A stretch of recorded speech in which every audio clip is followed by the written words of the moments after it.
Hello friends, very good evening. Radhe Radhe, सत श्री अकाल, नमस्कार। कैसे हैं आप सब? आशा करता हूँ आप सभी काफ़ी अच्छे होंगे। और मैं शिशिर रोज़ की तरह स्वागत करता हूँ आपके अपने यूट्यूब चैनल शिशिर की पाठशाला में।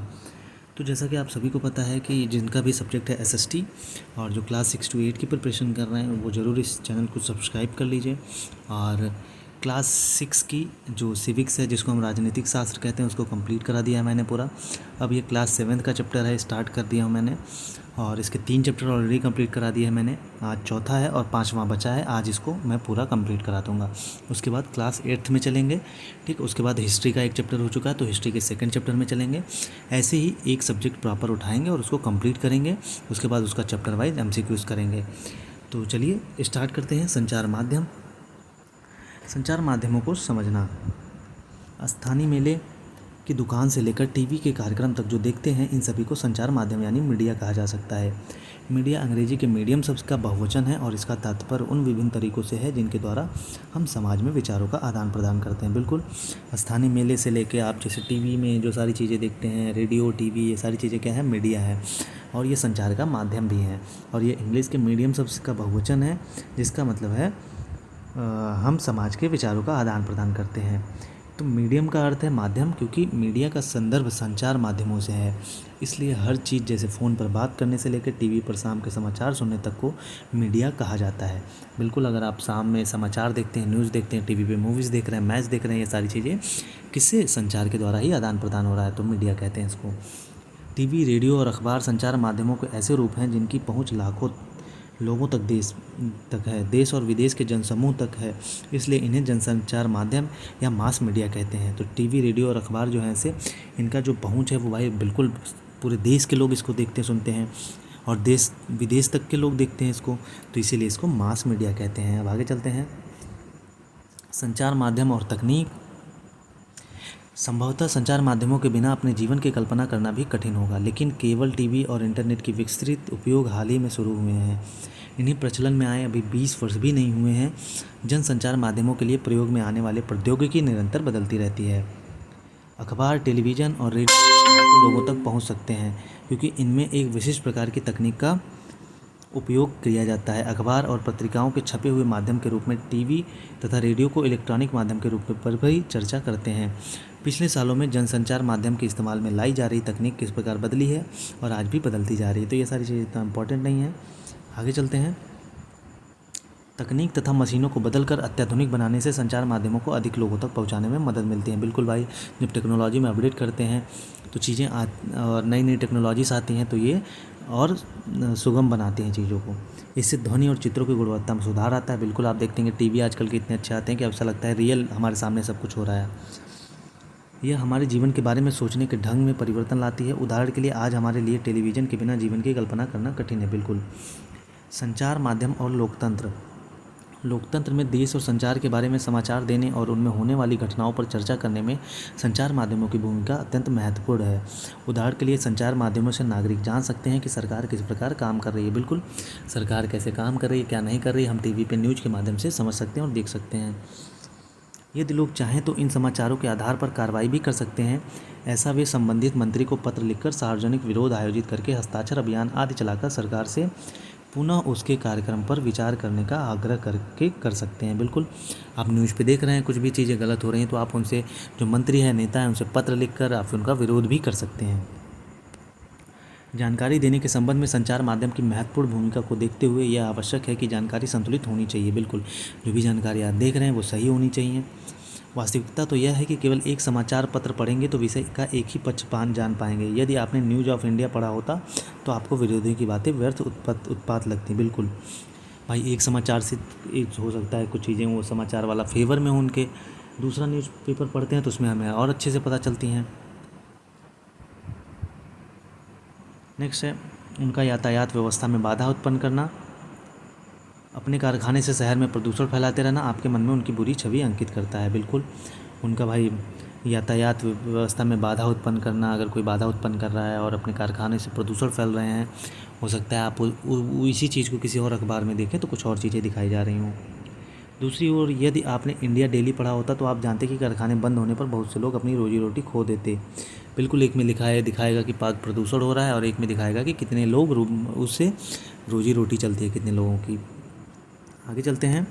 संतुलित रिपोर्ट वह होती है जिसमें किसी भी विषय पर हर दृष्टिकोण से चर्चा की जाती है, फिर पाठकों को स्वयं अपनी राय बनाने के लिए स्वतंत्र छोड़ दिया जाता है। बिल्कुल भाई, संतुलित रिपोर्ट होती मतलब बैलेंस न्यूज़ वही होती है जिसमें किसी भी विषय को हर पक्ष को लेते हुए उस पर चर्चा की गई हो और उसमें जो पढ़ते हैं, जैसे हम लोग पढ़ते हैं तो उस पर हमारी स्वतंत्र राय क्या है वो देनी चाहिए।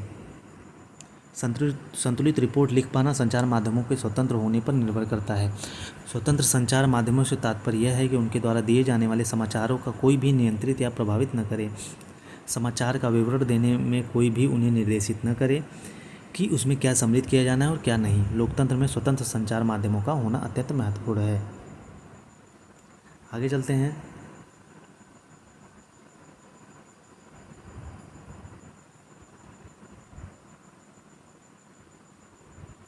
अब है स्थानीय संचार माध्यम के बारे में, आइए इसको बारे में देखते हैं। संचार माध्यम उन छोटे छोटे मुद्दों में रुचि नहीं लेते जिनका संबंध साधारण लोगों और उनके जीवन से है, इसलिए कई स्थानीय समूह स्वयं अपना संचार माध्यम प्रारंभ करने के लिए आगे आते हैं। बिल्कुल, संचार माध्यम जो है उन छोटी छोटे मुद्दों पर कभी कभी रुचि नहीं लेते हैं, ठीक है, जिनका रिलेशन एक सिंपल पीपल या गाँव के लोगों से ऐसे होता है। तो स्थानीय समूह स्वयं अपना संचार माध्यम प्रारंभ करने के लिए आगे आते हैं। बिल्कुल, जो स्थानीय समूह होते हैं वो खुद के अपने न्यूज़ चैनल वगैरह ओपन करके और सामने आते हैं कि अपनी न्यूज़ को सामने दिखाएं लोगों को। कई लोग सामूहिक रेडियो द्वारा किसानों को विभिन्न फसलों के मूल्य के बारे में बताते हैं और उन्हें बीज तथा उर्वरकों के मूल्य के बारे में परामर्श देते हैं। तो कई बार आप लोग देखते होंगे कि रेडियो पे बताते हैं कि इसका मूल्य इतना है, ये फसल का प्राइस इतना है, इतना बेचिए मार्केट में, जिससे किसानों को डायरेक्शन भी देते हैं। कुछ अन्य लोग काफ़ी सस्ते और आसानी से मिल जाने वाले वीडियो कैमरे इस्तेमाल करके विभिन्न निर्धन समाजों के वास्तविक जीवन की स्थितियों पर डॉक्यूमेंट्री फिल्म बनाते हैं और कभी कभी तो इन गरीब लोगों की ही फिल्म बनाने के लिए कैमरे और तकनीक ज्ञान का प्रशिक्षण भी देते हैं। बिल्कुल भाई, कभी कभी आप देखते हैं कि जैसे किसी को कैमरा मिल गया तो वो मूवी बना देते हैं गाँव के गरीबी पे और इन सब चीज़ों पर। दूसरा उदाहरण खबर लहरिया नामक एक समाचार पत्र का है। एक खबर लहरिया है जो उत्तर प्रदेश के चित्रकूट जिले की 8 दलित महिलाओं द्वारा 15 दिन में निकाला जाता है। तो जो उत्तर प्रदेश का चित्रकूट है वहाँ की 8 दलित महिलाएं हैं, उनके द्वारा हर 15 दिन में वो न्यूज़ निकाली जाती है, न्यूज़पेपर। स्थानीय बुंदेली भाषा में लिखित इस 8 पृष्ठ के समाचार पत्र में दलितों से संबंधित विषयों, स्त्रियों के प्रति हिंसा और राजनीतिक भ्रष्टाचार से संबंधित रिपोर्ट होती है। तो इसमें क्या होता है, जो दलितों के ऊपर हिंसा होती है और उनसे संबंधित जो विषय होते हैं इसमें इस अखबार में निकाले जाते हैं। इस समाचार पत्र के पाठक हैं किसान, दुकानदार, पंचायत के सदस्य, स्कूल के शिक्षक और वे महिलाएं जिन्होंने अभी हाल ही में पढ़ना लिखना सीखा है। तो इसके पाठक कौन कौन से हैं ऐसे जो पढ़ते हैं? इनको किसान हो गए, दुकानदार हो गए, पंचायत के सदस्य हो गए, स्कूल के शिक्षक हो गए और वे महिलाएं जिन्होंने अभी हाल ही में पढ़ना लिखना सीखा है। मसौदा तय किया जाना, तो आइए इसके बारे में पढ़ते हैं। किन घटनाओं पर ध्यान केंद्रित किया जाए, इसमें भी संचार माध्यमों की महत्वपूर्ण भूमिका रहती है और इसी के आधार पर वह तय कर देते हैं कि क्या समाचार में दिए जाने योग्य है। उदाहरण के लिए किसी विद्यालय के वार्षिकोत्सव की खबर शायद समाचार में दिए जाने योग्य नहीं मिलेगी।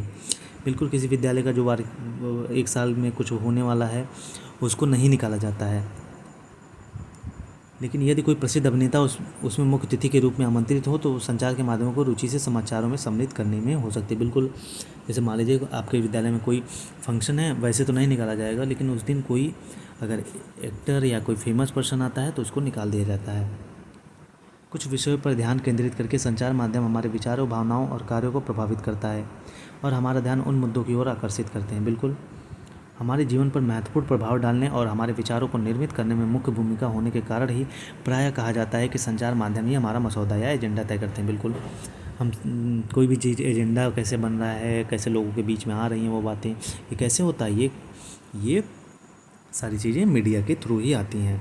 हाल ही में संचार माध्यमों ने कोला पेयों में कीटनाशकों का स्तर खतरे के स्तर तक बढ़े हुए होने की ओर हमारा ध्यान आकर्षित किया था। उन्होंने कीटनाशकों की अत्यधिक मात्रा में होने की रिपोर्ट प्रकाशित की थी और इस तरह हमें कोला पेयों की अंतर्राष्ट्रीय गुणवत्ता व सुरक्षा मापदंडों के अनुसार नियमित रूप से नियंत्रित करने की आवश्यकता महसूस कराई। आगे चलते हैं। सरकार के दबाव के बावजूद निडरतापूर्वक घोषणा की कोला पानी पीना सुरक्षित नहीं है। इस वृत्तांत को पेश करके संचार माध्यमों के निश्चित रूप से हमारा ध्यान ऐसे विषय पर केंद्रित करने की कोशिश की है जिस पर यदि उनकी रिपोर्ट ना आती तो हमारा ध्यान भी ना जाता। बिल्कुल भाई, मीडिया के थ्रू ही पता चला कि जो कोला पीते हैं लोग वो नुकसानदायक है, उसकी मात्रा है। तो ये सारी चीज़ें मीडिया के थ्रू ही आती हैं, हमें पता चलती हैं। कई बार ऐसी घटनाएं हो जाती हैं जब संचार माध्यम उन विषयों पर हमारा ध्यान केंद्रित कराने में असफल रहते हैं जो हमारे जीवन के लिए महत्वपूर्ण हैं। उदाहरण के लिए पीने का पानी हमारे देश की एक बड़ी समस्या है। बिल्कुल ये ऐसी समस्याएं हमारे न्यूज़ मीडिया में आती रहती हैं कि जैसे पीने की सब समस्याएं हैं, पानी पीने की समस्याएं हैं, और पानी कहीं कम है कहीं ज़्यादा है। प्रतिवर्ष हज़ारों लोग कष्ट सहते हैं और मर जाते हैं क्योंकि उन्हें पीने के लिए सुरक्षित पानी नहीं मिलता। फिर भी संचार माध्यम हमें इस विषय पर बहुत कम ही चर्चा करते हुए दिखते हैं। तो कभी कभी आप देखेंगे कि छोटी छोटी न्यूज़ वो दिखाते हैं मीडिया वाले, लेकिन जो गंभीर समस्या है उसको समाज में नहीं दिखाते हैं। जैसे कई लोग ऐसे हैं कि स्वच्छ पानी के बिना मर जाते हैं, उनको रोग हो जाता है, कई सारी चीज़ें। तो ये सारी चीज़ें मीडिया नहीं दिखाती है। तो आई होप सो हम लोगों ने चैप्टर नंबर 4 भी कंप्लीट कर लिया, जिसका नाम है संचार। ठीक है, और एक चैप्टर और बचा है क्लास 7 का, उसको भी कंप्लीट कर लेंगे। हम समरी भी कंप्लीट करेंगे और हम चैप्टर वाइज एमसीक्यूज़ भी करेंगे, एससीईआरटी के भी एमसीक्यूज़ करेंगे। तो इसलिए माय डियर फ्रेंड्स, यहाँ से आपका कुछ भी नहीं छूटने वाला। हो सकता है आपको बोरिंग लगे, लेकिन यहीं से क्वेश्चन बनेंगे आपके। तो चलिए इस वीडियो में यहीं तक, तब तक के लिए जय हिंद, जय भारत।